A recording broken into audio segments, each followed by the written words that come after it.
God is light, and in Him is no darkness at all. And that is found in John in the Bible. Matter is light. God and matter are one. Spirit and matter are the same substance. That substance is light. There are not two substances in the universe. There cannot be two substances in the universe. The substance of the universal mind is a living substance. That which man calls life is an inherent property of the entirety of mind. Light is life. There is but one life in the universe. The whole of the universe is but one living, breathing, pulsing being. There are not two lives or two living beings in the universe. There are not two of anything in the universe. The universe and all that is one. Chapter 2. The Life Principle. Life is the pulsing, electro-magnetic oscillation of thinking mind. All life is immortal life. There is no mortal life. Life is a vitalizing property of all matter. Life is in and of all matter. Man's concept of life is not logical. Man conceives life to be a property apart from matter, quickening compound elements of inorganic matter into living, functioning organic beings. Man defines organic matter as that in which life begins to function, imbuing it with vitality and intelligence. Man defines inorganic matter as those elements or compounds of matter in which there is no life and in which there is no vitality nor intelligence.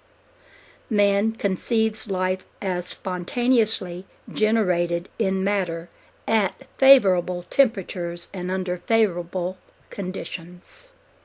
Such concepts are not true concepts. In searching for the life principle, man is attempting to discover something corresponding to a germ which quickens lifeless matter. Life is not a germ, and no matter is lifeless. Life is in and of all things from the beginning, always and forever. Life has no beginning. Life has no ending. Life is eternal. Life is in and of all inorganic as well as all organic matter. Life is in and of all of the elements and the atoms of the elements and the compounds of the elements. Life is in and of the sun of the atom, the planets of the atom, and the heavens surrounding the universe of the atom. Life is the effect produced on the substance of mind by the sequence of alternating electro-magnetic pulsations, which constitute the process of thinking. The progress of this effect is registered in integrating light and manifests itself in that orderly, periodic phenomena inherent in all matter and all things which man calls growth. All growing things are imbued with the life principle. All things are growing things. All matter is evolving. All matter is growing. All matter is living.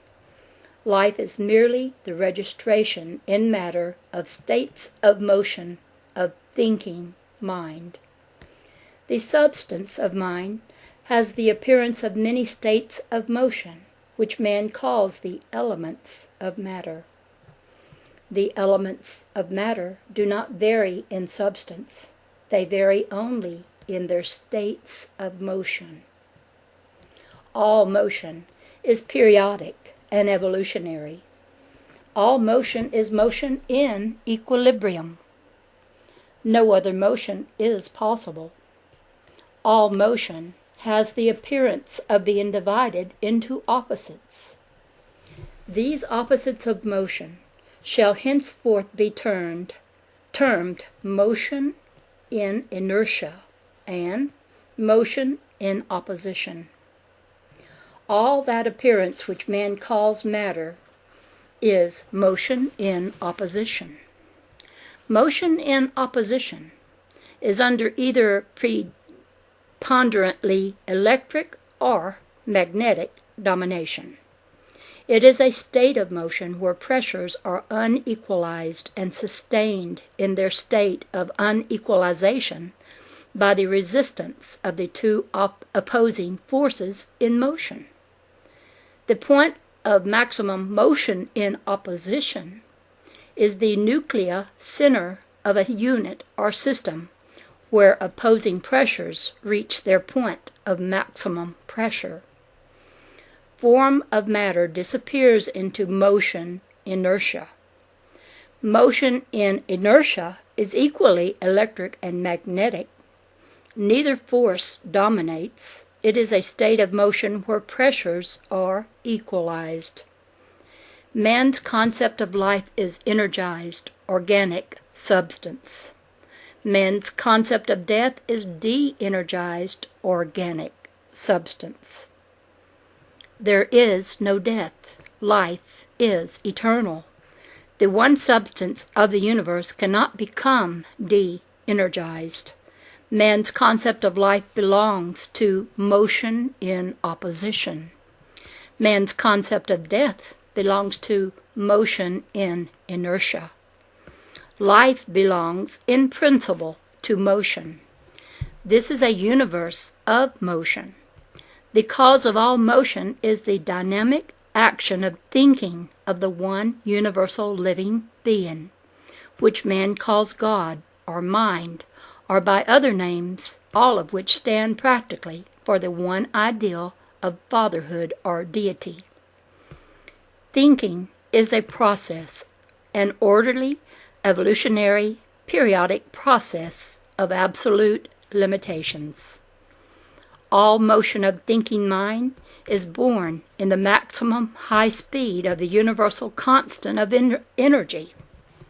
It runs the gamut of periodic and opposing deceleration and acceleration in 6 full tones, 1 double tone, and a master tone, to each of 10 lowering octaves, and a veritable number of mid-tones in each of the last 4 octaves. The 7 tones are those so-called elements of matter, which are improperly classified in the 8 groups of the commonly accepted Mendeleev periodic table. All effects of motion which cause the appearance of these elements is that which is herein termed motion in opposition.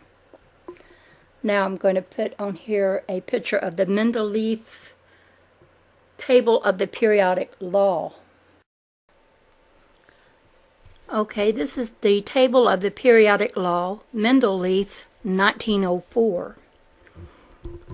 The above is a reproduction of the Mendeleev periodic table of the elements as published in the modern textbooks.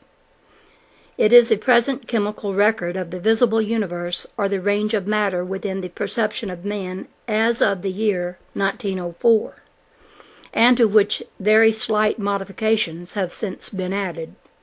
It is correct only in the orderly periodicity of atomic weight, which is mass dimension. In all other dimensions and periodicities it is wrongly arranged. There is no 8th group. All marked with a circle are out of place in octave periodicity, and those marked with an X are properly placed. The inert gases of the 0 group are incomplete, and 3 1/2 octaves are missing. This chart is not a workable or practical chart for chemists' use, for it in no way relieves them of the necessity of experimenting in their laboratories to find out that which should be known in advance of experimenting. All periodicities of all effects of motion can be properly arranged on a workable and dependable chart such as that which has been herein published.